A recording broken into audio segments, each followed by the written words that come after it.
Cam just made a post, major announcement. I want to congratulate him for making 50 his new boss.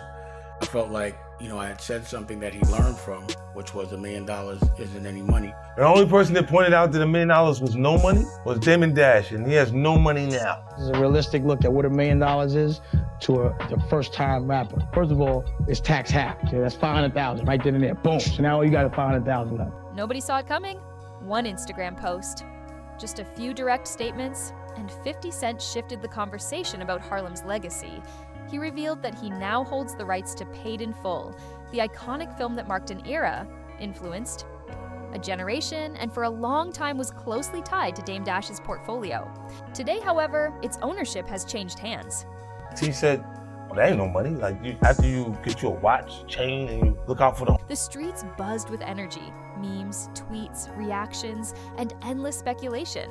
And at the heart of the conversation was one name, 50 Cent. You got to get your jewelry game up. So let's say you spend 100 on the low ball side. Now your homeboys think you got way more than you have, and you got to look out for everybody on your block. So put 50 to that. You got to keep your fresh together. So you're going to spend 50 on fresh. Your sneakers, you got to pop tags every single day. So put 50 on that. You have an overhead where you have to maintain all these things every month. So now you might have 20,000 in bills every single day. You know what I'm saying? And there it is. It's gone. There's no more money. It's a wrap. Your million is nothing. But 50 didn't just secure the rights quietly, he made a statement with it.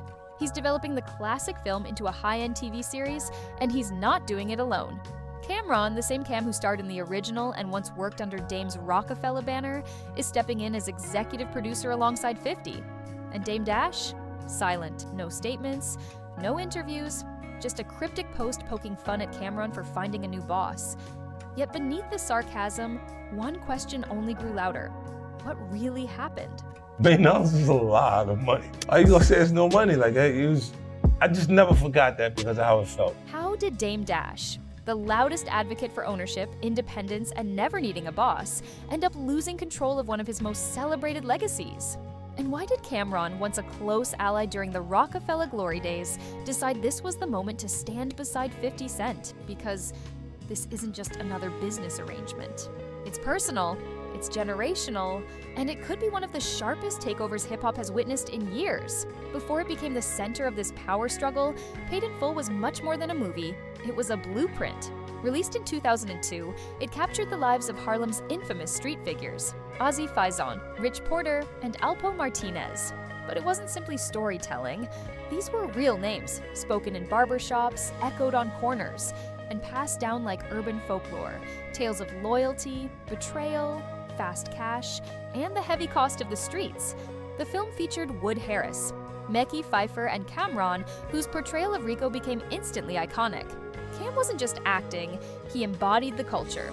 Over time, the film secured its place in hip-hop's DNA, referenced in lyrics, interviews, and immortalized through streetwear and murals. It didn't dominate at the box office, but Paid in Full became something more powerful, a cultural landmark, a time capsule, a raw reflection of Harlem's spirit during the height of the crack era. And back then, one man stood behind the project, Dame Dash. As Rockefeller's co-founder and the film's producer, Dame put his stamp all over it. For years, he treated the project as a badge of honor, calling it one of his proudest achievements outside of music. But the thing about street legends, their stories don't fade when the credits roll. Fans wanted more details, more background, more aftermath. That's what made this story so ripe for a revival. It wasn't only about the film, it was about the era, the atmosphere, and the code of the streets. That's exactly where 50 Cent saw the opening, because Paid in Full isn't just cinema, it's a movement. And 2 decades later, it still carries weight when 50 Cent makes a move. With just one Instagram post, he dropped the bomb. I now have the rights to Paid in Full. I'm developing it into a premium TV show. If you like Godfather of Harlem, you're going to love this. Cam's set to executive produce alongside me. No long speech, no breakdown, just business. And instantly the internet exploded. Fans of Power and BMF already knew what it meant. 50 was preparing to turn Harlem's most iconic street tale into another TV powerhouse. The man who built global franchises from fictional crime stories was now stepping into real Harlem history with Cam'ron at his side. This wasn't a reboot. It was a takeover, and a bold one. Because if there's one thing about 50, it's this. He doesn't attach his name to anything unless he plans to own it, control it, and win with it. His entire brand rests on transforming street dramas into global hits. Now, he's applying that formula to one of the culture's most legendary stories. But it wasn't only about what 50 said, it was about what he didn't say. He never mentioned Dame Dash.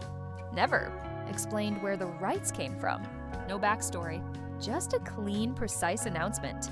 Cam'ron shared his excitement too, thanking 50 and hinting that they were about to burn it down. But Dame's silence spoke louder than any response could, because while many praised the move as a win for black business, one question refused to fade. How did 50 Cent end up with the rights to Paid in Full? That's where the story starts to blur. Cam'ron wasn't just in Paid in Full, he defined it. His performance as Rico, loosely based on Alpo Martinez, was unforgettable, wild, fearless, unpredictable. Cam commanded every scene and left his imprint on the culture. Fans still quote his lines like gospel. That role elevated him from Harlem rapper to film legend, all under the Rockefeller umbrella, with Dame Dash backing the vision. For years, Cam and Dame shared space, pushing independence, Harlem pride, and ownership. So when it surfaced that Cam would executive produce the new series with 50, questions rose: where did loyalty stand? Was this a slight to Dame or simply business taking its course? Some viewed it as personal. Dame had once said Cam was like family. Others argued Cam had every right to step up. He embodied the role, helped cement the film's legacy, and now, decades later, he was moving from actor to storyteller, and it's not the first time Cam has made strategic moves that caught people off guard. He's navigated label disputes, industry politics, and public conflicts, yet managed to stay relevant by being calculated.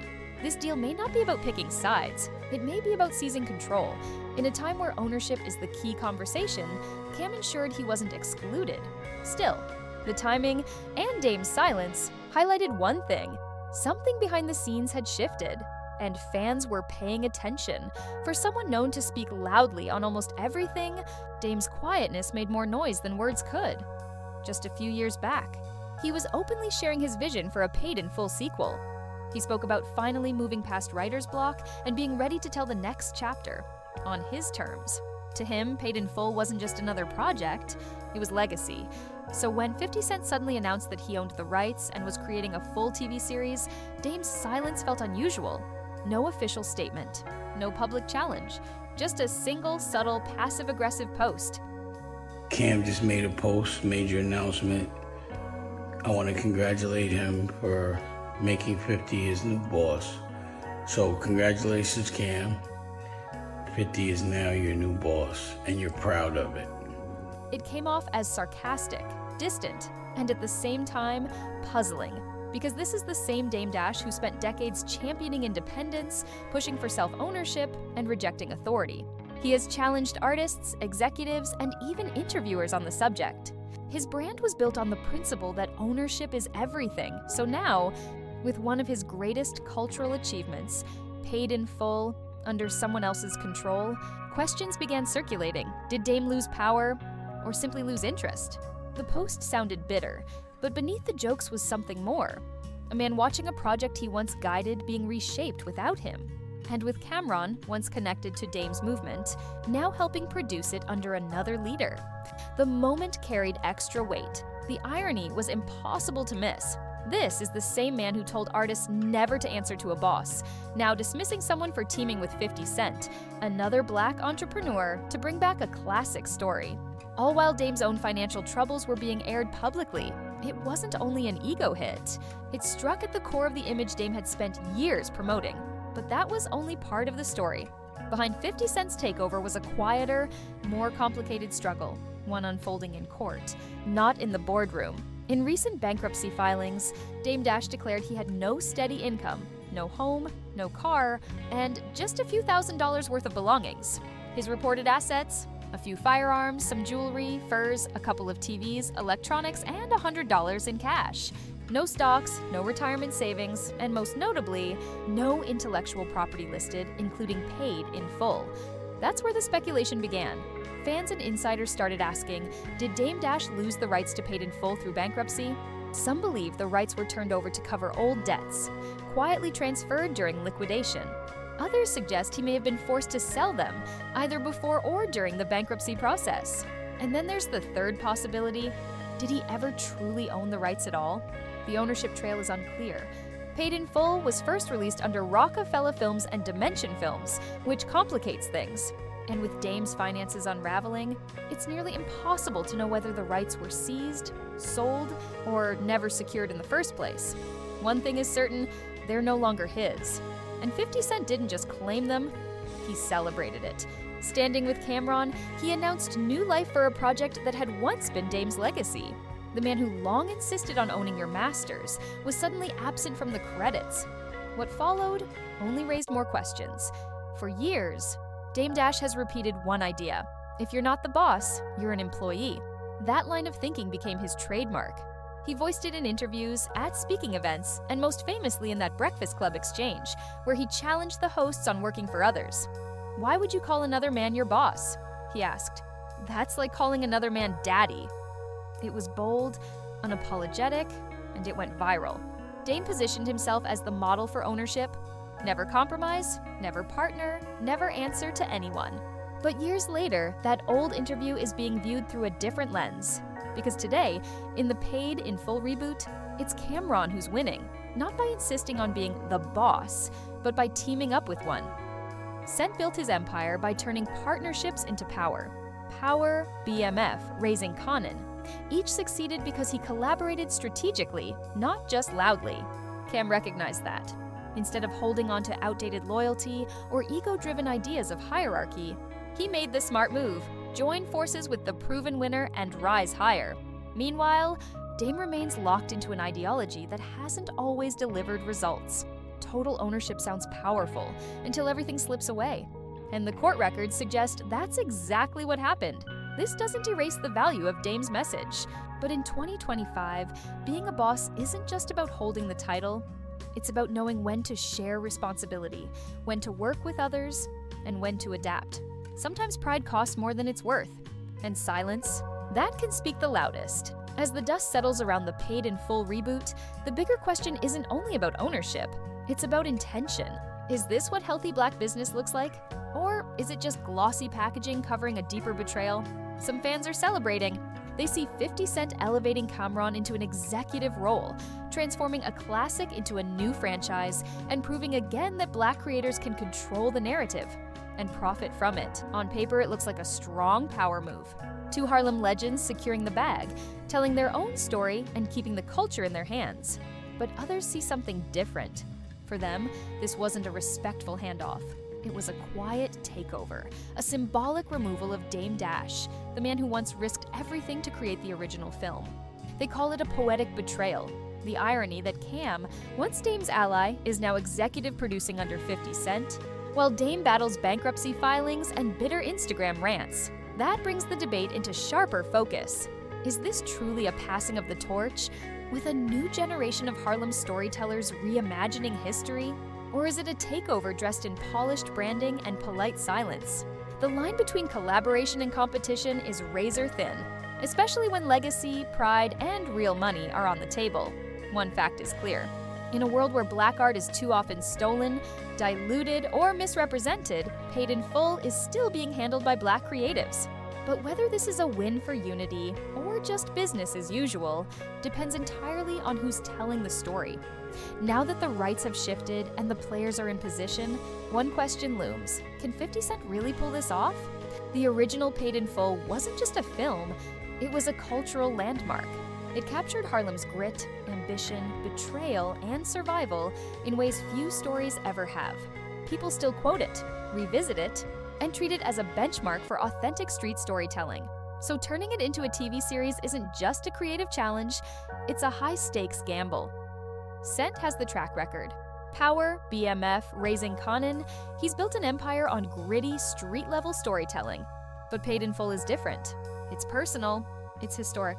And with Cam'ron stepping in as executive producer, expectations are higher than ever.